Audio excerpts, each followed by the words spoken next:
Hello everyone, आप सभी का स्वागत है इस चैनल में। आज के इस वीडियो लेक्चर में देखेंगे हम लोग प्रैक्टिस प्रॉब्लम 45। प्रैक्टिस प्रॉब्लम के प्लेलिस्ट को आप देखिएगा। क्वेश्चन नंबर 45 ये सेट थ्योरी क्लास 11 से लिया गया है। बीपीएससी टीआरई 4.0 पीजीटी मैथ्स के लिए अति उपयोगी प्रश्नों में से एक है। क्वेश्चन देखिए क्या कह रहा है। कह रहा है in a group of 1000 people 750 can speak Hindi and 400 can speak Bengali. How many can speak Hindi only? How many can speak Bengali only? And how many can speak both Hindi and Bengali? आप हिंदी में सवाल को देखिए, ज़्यादा अच्छा से समझ में आएगा। सवाल है आपका कि 1000 लोगों के एक समूह में 750 लोग हिंदी बोलते हैं और 400 लोग बंगाली बोल सकते हैं। सवाल पूछ रहा है कि कितने लोग केवल हिंदी बोलते हैं, कितने लोग केवल बंगाली बोलते हैं और कितने लोग हिंदी और बंगाली दोनों बोल सकते हैं।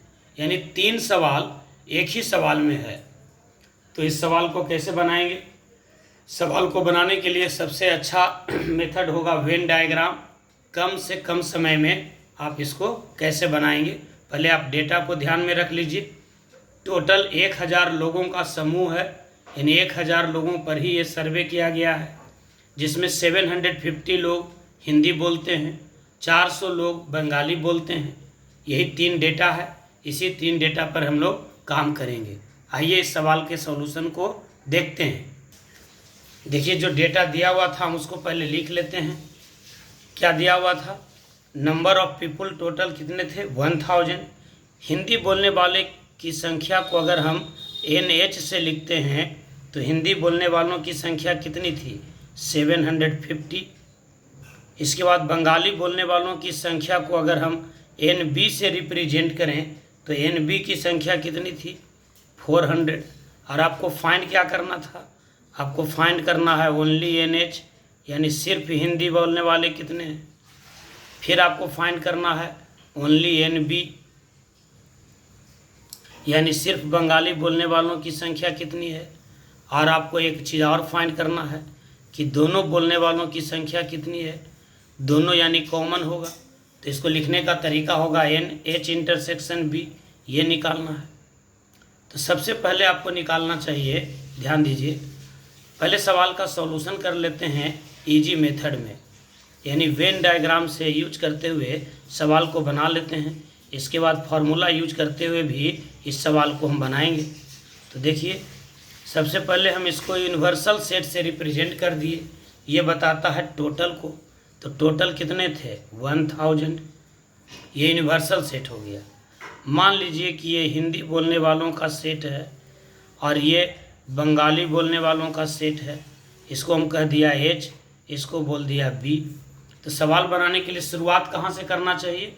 जो कॉमन है वहाँ से। ये तो कॉमन को मान लेते हैं हम X है, कॉमन मान लेते हैं X, मान लेते हैं NH intersection B is equals to X।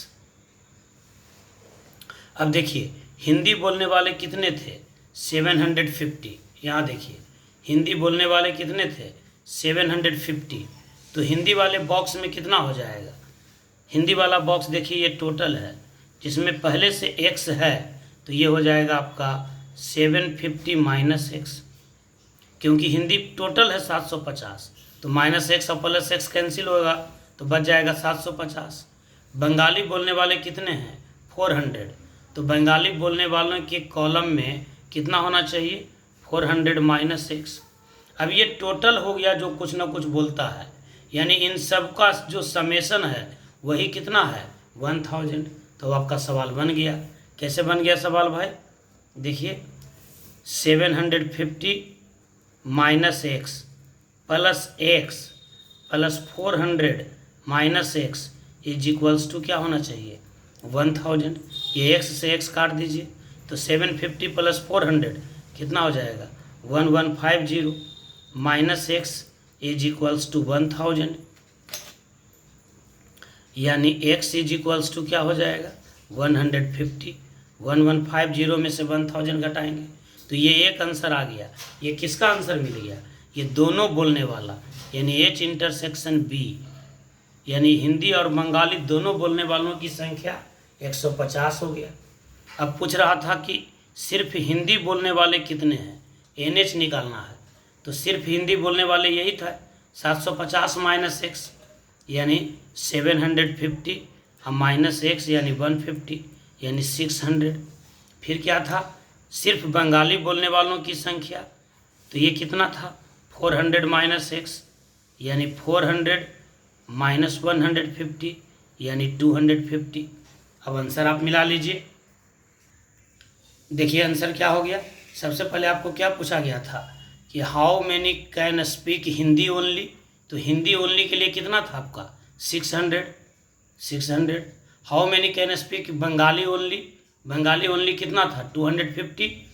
और how many can speak both Hindi and Bengali 150, यानी आंसर हो गया आपका डी। ये आंसर हो गया डी पर आप टिक आउट कर लेंगे, आंसर हो जाएगा डी। अब हम आपको बताते हैं इसको बाय मेथड फॉर्मूला से लिख करके इस सवाल को कैसे बनाएंगे। देखिए पहले हम निकाल लेते हैं कॉमन वाला। तो एक फार्मूला होता है NA union B is equals to NA plus NB minus NA intersection B। अब यहाँ A और B के जगह पर H और B पुट कर लीजिए, तो NH union B is equals to हो गया NH plus NB minus NH intersection B। NH union B का मतलब क्या हुआ, ये हो गया टोटल को रिप्रेजेंट करने वाला। NH यूनियन B यानी number of people who speak either Hindi और बंगाली, यानी टोटल। तो टोटल कितने थे 1000। NH मतलब क्या हो गया हिंदी बोलने वालों की संख्या, तो ये था 750। NB का मतलब क्या हुआ बंगाली बोलने वालों की संख्या, तो ये था 400। और ये हमको फाइंड करना था NH इंटरसेक्शन B। इसको आप इधर ले आइए, तो NH इंटरसेक्शन B हो जाएगा प्लस में 750 और 400 जोड़ेंगे तो 1150, और ये 1000 आ जाएगा माइनस में, तो ये हो जाएगा 150। जो लास्ट में आंसर था, जो लास्ट में पूछा गया था कि दोनों बोलने वालों की संख्या कितनी है, तो 150। अब पूछा गया है ओनली NH, तो ओनली NH मतलब सिर्फ हिंदी बोलने वालों की संख्या, मतलब हिंदी बोलने वालों में से घटा देंगे जो दोनों बोलता है। तो NH कितना था 750, NH इंटरसेक्शन B कितना हो गया 150, तो इसका आंसर कितना हो गया 600। अब हमको निकालना है ओनली NB, तो ओनली NB का मतलब क्या हो गया कि बंगाली बोलने वालों में से घटा देंगे वह जिसमें दोनों बोलता है हिंदी और बंगाली। तो बंगाली बोलने वालों की संख्या कितनी थी 400 थी, इसमें से घट जाएगा 150, तो आंसर हो जाएगा 250। अब आंसर को सीक्वेंस में लिखना था, पहले लिखना था हिंदी बोलने वालों तो 600, फिर लिखना है सिर्फ बंगाली बोलने वाला 250, फिर पूछ रहा था दोनों बोलने वाला तो 150। ये ऑप्शन आपका क्या था डी। उम्मीद करते हैं कि सवाल अच्छे से समझ गए होंगे। बहुत ही अच्छा सवाल है, इस टाइप का सवाल पूछा जा सकता है। जरूर इस सवाल को नोट कीजिएगा कॉपी में और एक दो बार अपने से भी बनाइएगा। वीडियो यदि अच्छा लगा है तो लाइक ज़रूर कीजिए, चैनल को सब्सक्राइब भी कीजिए और ज़्यादा से ज़्यादा लोगों में इसे शेयर कीजिए। मिलते हैं अगले वीडियो में प्रॉब्लम नंबर 46 के साथ।